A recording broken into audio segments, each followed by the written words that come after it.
today episode, I'm going to be talking about how it all started, how my life took to a different dimension just like this in a blink of an eye.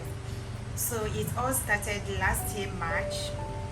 I was in the office just like every other person, working and having fun. And I received a phone call, first from my brother's wife, trying to tell me that my dad is sick and all that. I was like, I know him to be a very strong man.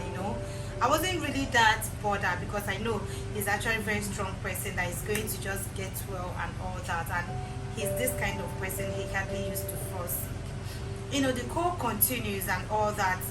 I was so troubled and all of that.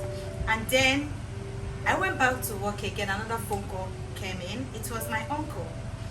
And he was like, Iphy, let me just tell you the thing. Let me just open up. Let me just tell you, your dad is gone. I felt like, okay, maybe, he just went to get something, he's going to come back and all that. That particular day, at that particular time, at that particular minute, at that particular second, my life took a total dimension. Since that last year till now, I'm still coming. I don't want to jump into it. I told you guys it's going to be raw facts and raw story about my life. And so it was later I fainted, actually, because I fainted. I wake up, I fell down, I wake up, I wasn't talking, I can't even cry. So my colleagues in the office rushed me to my uncle's house to go there and stay and all that. So I was there. I wasn't really getting myself. I was still feeling the whole presence and everything about my dad and all. So I think a week later I tried to resume work, trying to get everything off my head and all. So I can remember I was planning a trip the following 2 weeks with my friends, go back to school. We want to go to school and sort things out and all of that. So my friend had already come. I actually went to work that day. So I came back. I kept on complaining to them, my friends and people around the house, that I can't breathe well. I was feeling like maybe it's a normal cough or catarrh, stuff like that. So I rushed to get bitter cola and all that. I kept on telling them, even when I went to work, I came back, I was still complaining, I'm not breathing well. I am not breathing well. Before you know it, we rushed downstairs. When it was coming too much, we rushed downstairs. I can still remember my friend. Her name is Precious. Don't worry, you people will get to see her. She was actually the one behind the camera. Don't worry, you guys are going to see her. She wants to cry already. So I remember she rushing me to the chemist downstairs with my auntie and all. All of a sudden, I was trying to fighting to breathe. I wasn't breathing well. I started purging, I started vomiting, I started losing consciousness. I started just going. I was rushed to the hospital. I don't know whatever happened, but I know I slept. Maybe they gave me injection or something to sleep. So I came back the following day. I came back to the house thinking that it was just it. Okay, I forgot to mention, during this whole process of running up and down and all, I had to call my family doctor. He told us that I just developed an anxiety disorder. I never knew. I thought anxiety disorder is when you think and all that. I never knew anxiety disorder is. When you talk about that, you talk about anxiety disorder. I was still going. I came back home. I was still going to I will feel like I'm better. By the time you know it, I keep on treating typhoid, malaria, a whole lot of things. I went back to the same hospital. I stayed 3 days. I don't want to tell you guys how much I paid because they did all the tests in the whole world. They did scanning, they did pregnancy tests. But I'm not sure the only test they didn't do is COVID-19. I tell you guys, they did a whole lot. I came back. And to tell you guys, my daddy's burial is the following month. I keep on thinking, how will I even go and all that?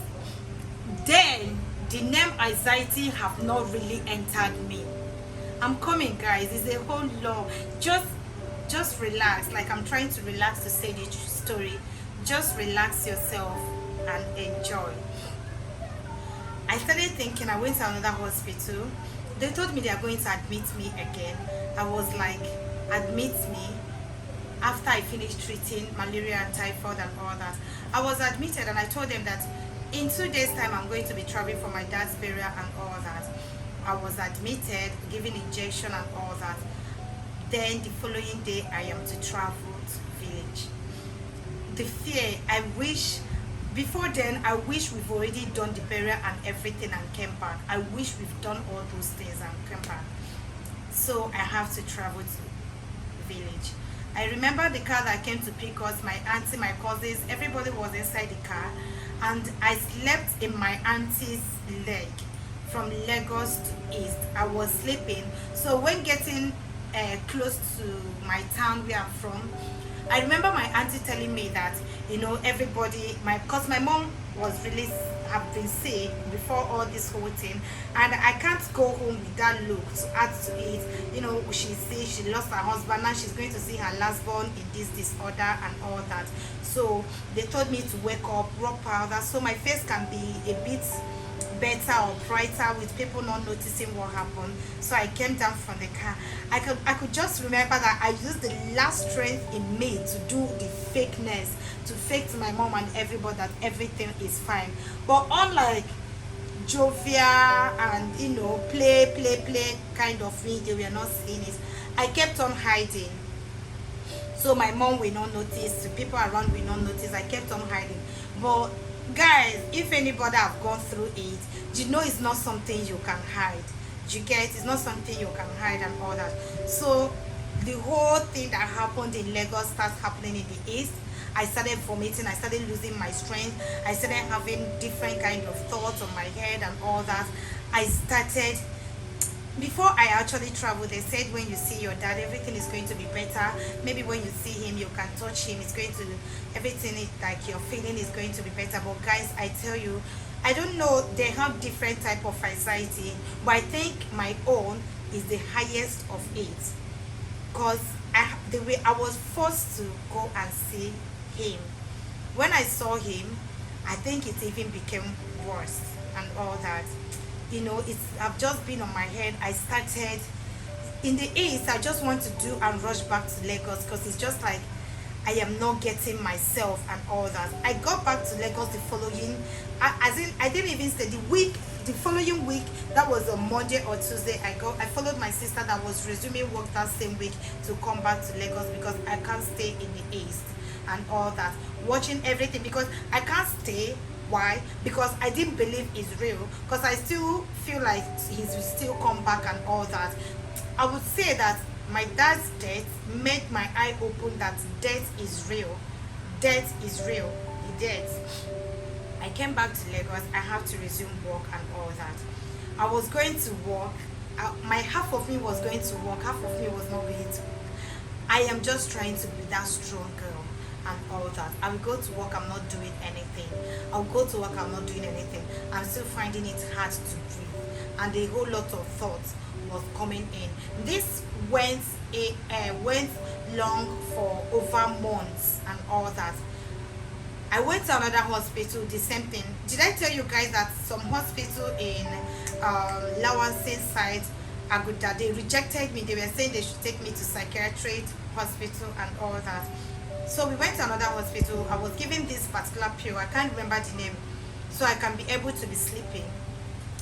I took the pill the first day. You need to break the pill. You take half, the following day you take half. I took it for 2 days. I said throughout the time I was in the hospital, I was using injection to sleep. Now I am back, I'm going to continue with pills and all. Do you know what? I am dropping all these injection pills, whatsoever. I am dropping it. I am going to go to my God. You know what, God? I'm not going to use everything, because all this thing I'm using, he created the people that is giving it to me. So he's the one that created me. He's going to stop it. I decided to stop using all of them. I started to fight trying to sleep and all that. I'm skipping a lot of things because it's a whole long story. Before then, I keep on begging people to come to the house, come and stay with me in the house and all that, just to like seeing people around. Maybe it will subside a lot of things that's going on. Until one day, I said I can't take it no more. You see, I'm doing this video, I'm not crying. is by the grace of God. The grace and the mercy of God is even still present as I'm talking to you. I lied to my auntie that I'm going to church. Yes, that I have a meeting or something. I just told her, I just picked my things, I left the house. Because she's been the one taking care of me since that April till date.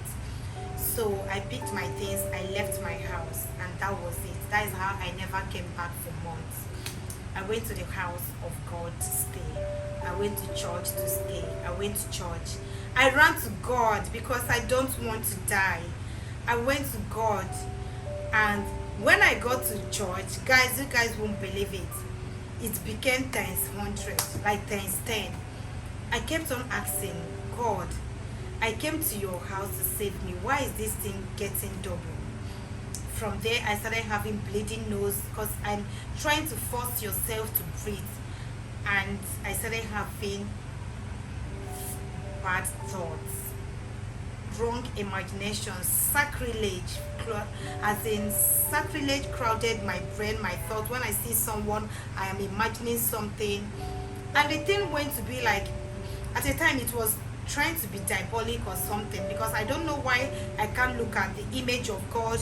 If you're a Catholic, you will understand what I'm talking about, the image of God or image of Mary, trying to pray, and your heart will be beating. Your heart will just be like an injury they poured Cameroon pepper on it. The pain, you will be sweating. Sometimes you sweat a lot, sometimes you get so cold, sometimes it's as if your body is freezing.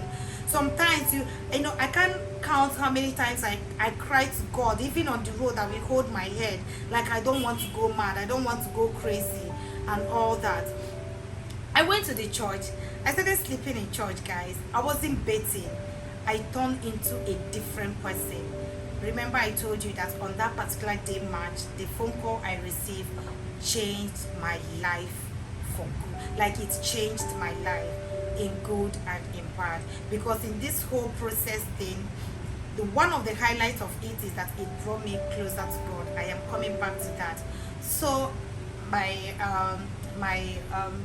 spiritual reverend father kept on praying. We're praying together. You know, the brothers and sisters in the church kept on praying. They're always praying for me. Several times I asked him, Father, will I die? He's a reverend father. Father, will I die? He will tell me, no, you will not die. Everything will be fine. Everything will be fine. It's a mental disorder. It's all that. I didn't even tell. I said I'm skipping a lot of things. Before I came to church to start living, I have run to church up to countless times whenever the attack comes. Because whenever it comes, it's as if my spirit is leaving me. So I will run to church. I will even come. Sometimes I will not go back home. I remember one incident that happened. I went to St. Leo with my auntie, and the team was coming during the church. It's as if I'm going, I can't even see at all. We quickly rushed to the church and all that. So it was happening all along before I went to start living in church. I was having mental disorder. I was crazy. I was not thinking like human being.